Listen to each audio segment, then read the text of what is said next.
mga kababayan. Etong si Rapi Tulfo, nabwisit na rin dito sa mga diskaya. Nakita natin kanina, kasi nungalingan etong si Curly.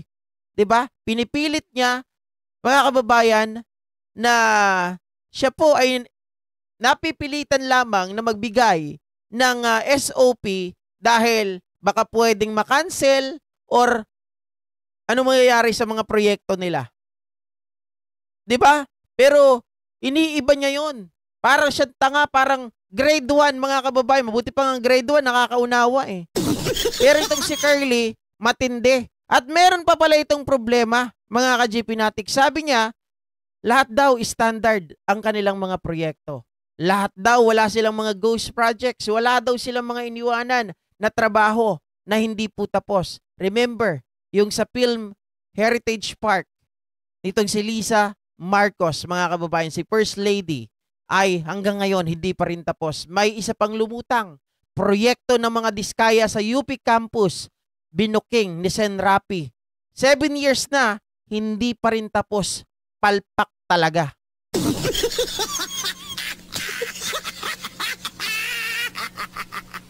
So, pakinggan nyo.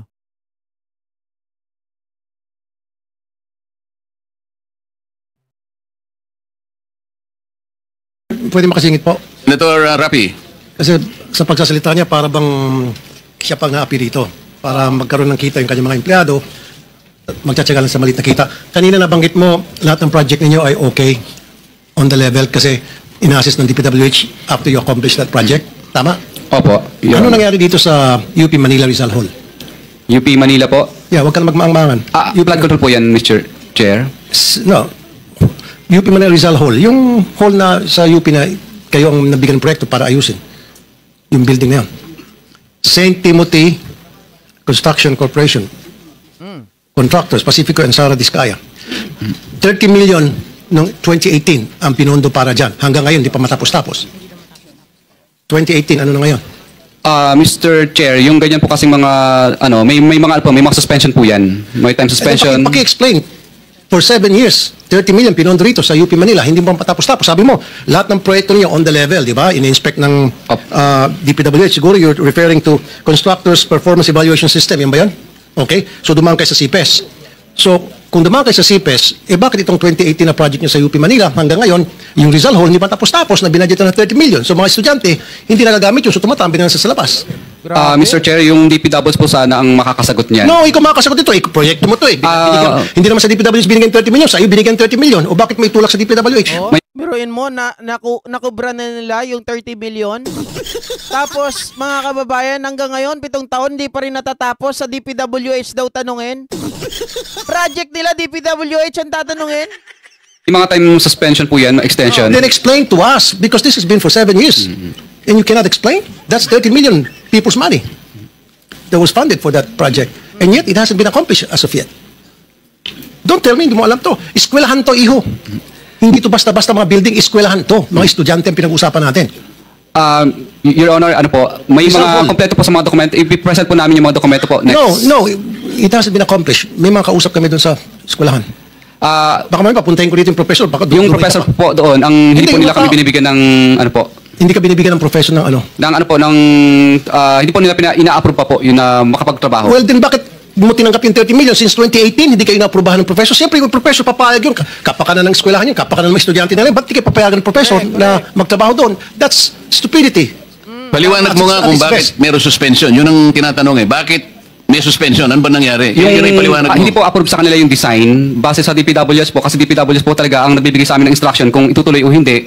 Kasi ang magkausap po yung consultant po ng eskwelahan at ng DPWS po. Anak ng tipaklong mga kababayan, hindi pa iisipin po natin ha, nakompleto na, nabayaran na sila ng 30 million. 7 taon na ito.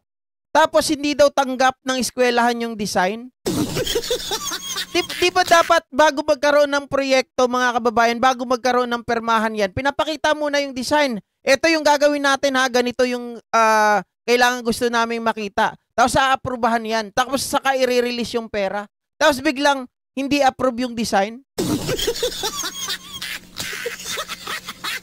Ano yun? Sino nag-design? Nag-design lang ang DPWH ng kusa nila? Nag-design lang kayo ng kusa ninyo na hindi pinapakita sa eskwelahan, mga Senator Rapi, binayaran ka na eh. Binayaran ka na ba? Yes. Bayad na. Kasi ganito yan, Mr. Diskaya, bago kayo gagawa ng proyekto, bago ba aproban yung proyekto, gagawa kayo ng feasibility study, right? Tama. And then yung Oo. feasibility study na yun, ipapakita nyo doon sa kung sino man yung nag-request ng eskwelahan na para sa proyektong yon. So, ba't di ka aprobahan ng eskwelahan? Ba't di ka pagtatrabahuin kung pinakita nyo sa kanila yung plano ng building na gagawin nyo? Oo, ibig sabihin tapos yan. Tapos yung feasibility study, kaya nga binigyan nila ng tinatawag na budget para gawin yung proyekto. Mga kababayan, bakit hindi tatanggapin ng eskwelahan? Diba? Tinanggap mo yung project, kompleto na, yung pera, hindi pa tapos yung project. Mr. Pinakita nyo o hindi yung plano? Siyempre, bago nyo gagawin yon, kasama yung mga taga-DPWH, kung kinakailangan, tatawagin yung eskwelahan, ipapakita nyo, ipipresenta nyo, ito po yung plano na gagawin namin, ito yung structure, ito yung... Government project kasi ito eh, dahil UP Manila. Sino ang gumawa ng project? Ay, sino ang gumawa ng plano? Ang gumawa po ng plano, sumusunod lang po kami kung ano po ang Sino nga? design, Sino DPWS po. Oh, bakit di matapos-tapos? Ah, Sino sa DPWH? ano po, mga district engineer po ang... Anong pangalan? Si, Anong pangalan? dati po nung nakaraan, panahon pa po ni district engineer. Tapos ngayon po, bago na po yung district Hindi kasi engineer. sino ngayon noon? Sino yun nasa ngayon? Kasi 2018 hanggang ngayon, 2025 na, hindi pa rin matapos-tapos, and yet yung 30 million na-release na sa inyo. Opo, bali, alam ko po, ang mobilization lang po ang... Ganitong gawin natin, kasi kahit hindi flood control ito, public works. Alam mo, kahit na talagang pag nagsisinungaling, hindi malaman kung paano sasagot. Diba? Parang ang dating sa akin ito, tinakasan na lang nila. So, paano dumating sa point na sinasabi mo, lahat ng trabaho nyo malinis? Para dumating sa point na ang sinasabi nyo, lahat yan ay tapos. Kung ito ay 7 taon na, hanggang ngayon nakatiwangwang. Naman ito. Pwede mo bang isubmit sa komite, ipaliwanag mo kung anong nangyari, 2018 project pa pala yan, nabayaran na kayo, bakit hanggang ngayon ay hindi pa natatapos at mukhang nagko-complain nga ang mga estudyante. Pwede mo bang isumite sa amin ang report na yan para ma-appreciate po ng ating komite? O wala ka na. Wala ka na sa committee na yan, Marcoleta. Last mo na yan.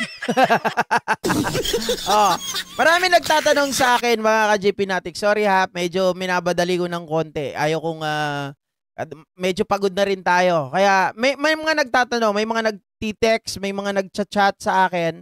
Mga kababayan, gusto daw nila na kahit papano pag-usapan, bakit ba si Marcoleta ay hindi na-retain? Despite the fact na kahit papano, ay pwede naman siya na mailagay bilang manatiling chairman ng Senate Blue Ribbon Committee at hawakan itong investigasyon na to. Mga kababayan, alam nyo, marami pong nakita. Marami, sabi ko nga po